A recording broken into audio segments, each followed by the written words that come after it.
Have you ever wondered why there weren't any jihadists in the 1940s? There were fascists and communists, but no jihadists. Why is that? And when did the jihadists show up? Watch on to find out.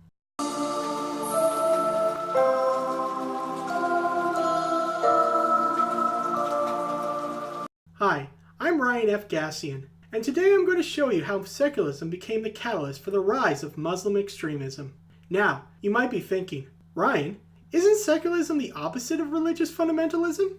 Doesn't it protect people from religious persecution? Well, that all depends on which form of secularism you're talking about.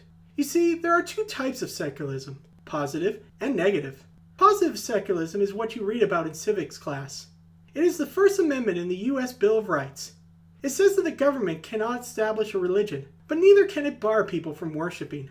Secularism has helped make the United States the most prosperous and dynamic nation on earth, because it can attract the best and brightest from around the world, in no small part because it promises to never jail them for practicing their faith. Can China make that claim? What about Russia and Saudi Arabia? We Westerners didn't always hold this position. In the Dark Ages, our ancestors imprisoned and burned people alive for heresy. In 1517, Martin Luther nailed a list of reforms on the door and began the Protestant Reformation. This sparked wars between Catholics and Protestants. They went on for decades, and for a time, it didn't seem like they would ever end. Then the Enlightenment came. Thinkers like Locke, Madison, and Jefferson made the case that if we're ever going to know peace, all religions must be treated equally. The state resisted them at first, but eventually they won over the public, and when that happened, the state had no choice but to meet their demands, as was the case with LGBT rights. This is how secularism came about in the Western world. From the bottom up, secularism took a different path in the Muslim world, a darker path. After the fall of the Ottoman Empire, General Colonel Ataturk created the Turkey Republic. He was a dictator, and instead of persuading people of the merits of secularism, like Locke and Madison did, he shoved it down their throats.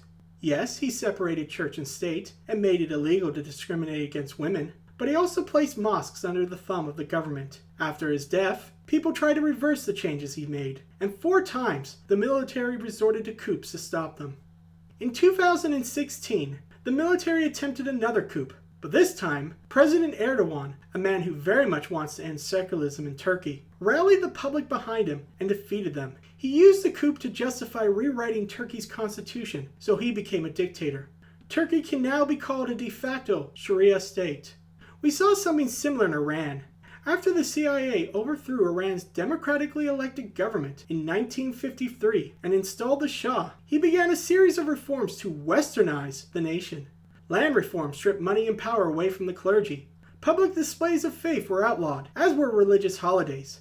Mosques were heavily regulated. Women could no longer wear the hijab, and beards were banned. The mustaches were okay.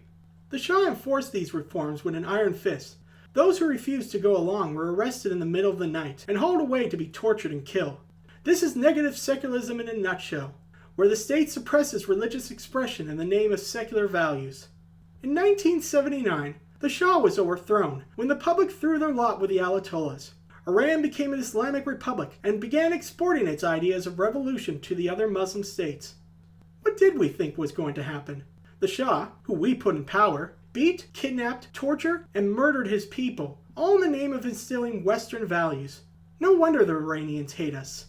Bombs will not defeat this barbaric ideology, one that views women as cattle and calls for the deaths of homosexuals and apostates.